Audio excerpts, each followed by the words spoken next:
अपने आप को प्रूव करना एक बहुत बड़ा चैलेंज था मेरे लिए। 23 साला उज़्मा आसिफ आज सोशल वेलफेयर में BS की तालिबा हैं, लेकिन इन्होंने 7 बरस कबल वो कारनामा सरअंजाम दिया जिसने इन्हें बहुत सी ख़वातीन के लिए एक मशअले राह बना दिया। इन्होंने 16 बरस की उम्र में अपनी काविशों से एक यतीम खाने की बुनियाद रखी।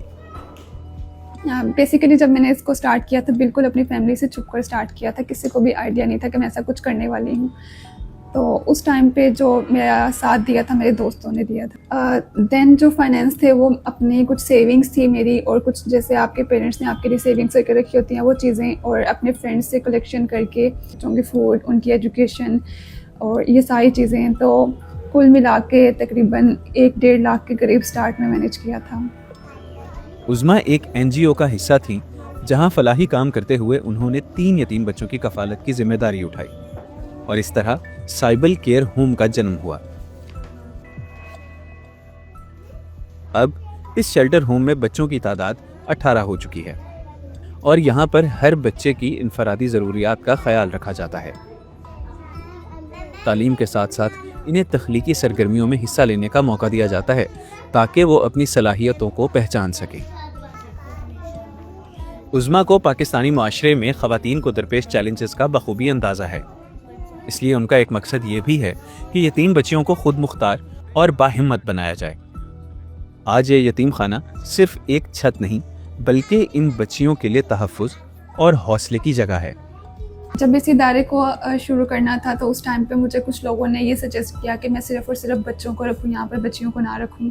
लेकिन क्योंकि मैं खुद एक लड़की हूँ और मैं घर से बाहर निकल कर ये सारे काम कर रही हूँ, तो क्यों मैं बाकी लड़कियों को पीछे छोड़ूँ। और बच्चियों की अपब्रिंगिंग जो है वो बच्चों से ज़्यादा मुश्किल है। बच्चियों को जिस तरह से केयरफुली देखना पड़ता है, इवन आपको सोसाइटी से उनको किस तरह से प्रोटेक्ट करके रखना पड़ता है, और एक आप उनको एम्पावर भी करना चाह रहे हैं और दूसरा आप उनको प्रोटेक्ट भी कर रहे हैं, तो ये दोनों चीज़ें, ये जो दोनों कॉम्बिनेशन है ये बहुत डिफ़िकल्ट है। इस नौजवान खातून ने सिर्फ इन बच्चों की कफालत का बेड़ा नहीं उठाया बल्कि इनकी शख्सियत साजी और शऊर को भी अपनी अवलीन तरजीह बनाया है। ख़ास तौर पर वो इन बच्चों को जिनसी तालीम देती हैं, जो हमारे माशरे में अक्सर नज़रअंदाज किया जाने वाला मौजू है। उसके अलावा यहाँ पर क्योंकि बच्चे भी मौजूद हैं और बच्चियाँ भी मौजूद हैं, तो हम लोग इनको हर चीज़ ये बताते हैं कि गुड टच क्या है, बैड टच क्या है। आपको कौन टच करे तो आपको अच्छा फ़ील होना चाहिए, कौन टच करे तो आपको बैड फील होना चाहिए।